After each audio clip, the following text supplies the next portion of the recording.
Thank you for joining the Beyond Corona Film Festival. Today we have Torey Gerace with us. He has his film Stare in our festival. Welcome, Torey. Hello, how are you? Good. And you're joining us today from California, right? That is correct, yes. And this might not, maybe people will forget about this, but today is September 19th. And did you feel the earthquake yesterday night? I actually did. I was actually at my girlfriend's apartment, so this is actually where I'm at right now. But my girlfriend, we were just sitting around, all of a sudden, we just feel everything shaking, everything started falling down. We're like, oh my God, what's going on? Okay, So, but did anything break? no, luckily nothing break. So, Yeah, me neither. I woke up this morning because I was kind of like I had woken up like I had just gone to sleep and then I woke up and I was like so dazed. But mhm, anyway, so tell me, you've made a few short films mhm. along with a bunch of YouTube shorts. What is your end goal as a filmmaker? My end goal as a filmmaker, I would probably say, I just want to like just put myself out there. I feel like with a lot of like student filmmakers or like independent filmmakers, they just want to like put themselves out there, tell a story they want to tell. And I've always thought that film has always been subjective, where it's your taste, it's who you are when you make films. So in the end, I just want to tell stories to like let people know who I am, pretty much. That's great. Yeah, we had a selection committee and hands down, everyone really loved your short. Oh, thank you. Nice. Including me. At first, I was just watching the shorts by myself, and some of them, it was hard to decide. But yours, unabashedly, you have your own voice, but sometimes I would get like a David Lynch feel, or it Yeah. felt like a very solid film, despite being simultaneously very experimental in nature, but not. It still had a narrative flow. So, could you talk about maybe who some of your influences are? Definitely. I would, for starters, yeah, David Lynch is definitely one of probably my all-time like top five, top three maybe filmmakers.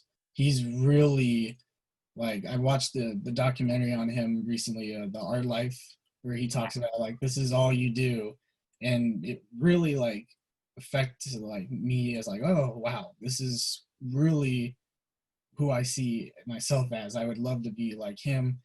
Another couple of them I would probably say would be Yorgos Lanthimos, The Favorite, The Killing of the Sacred Deer, The Lobster, obviously, those are his best. And Ingmar Bergman, I would say. I would say a lot of Ingmar Bergman. I've been recently, during the whole pandemic, been going through a lot of the Criterion collection. Yeah. So a lot of Ingmar Bergman. So Wild Strawberries. My personal favorite right now is Persona.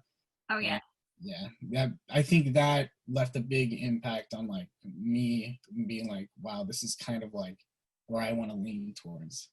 Exactly. I know some people have different preferences. Some people will watch films on their phone. Are you a big theater person? And has the pandemic impacted like how you watch films? It has, but yeah, I'm definitely a theater person where I like going to the movie theaters, and I worked at a movie theater. I'm still working at a movie theater.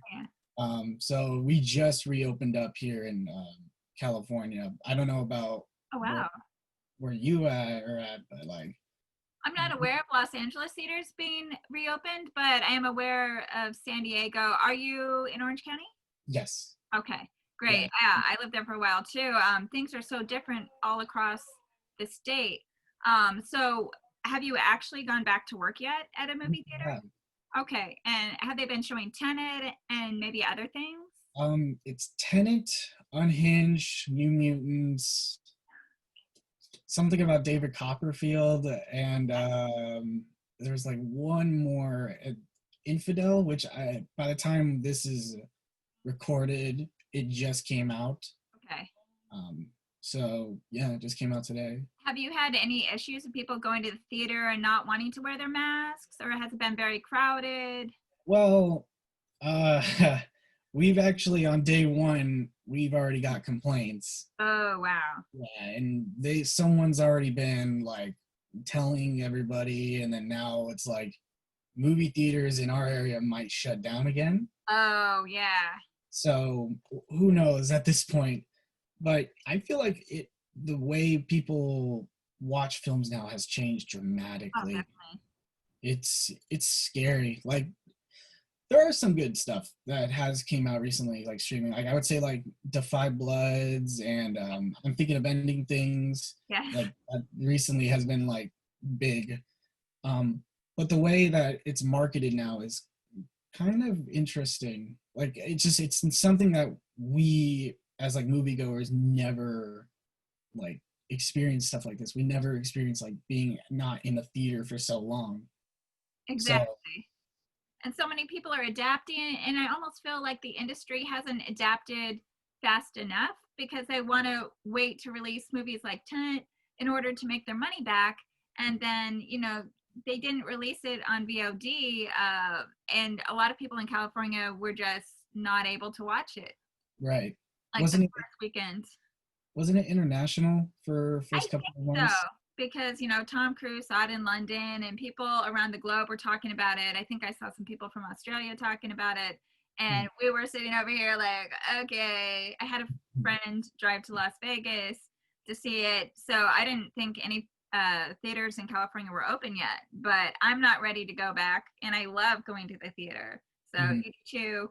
But uh, have you considered making a film during the pandemic?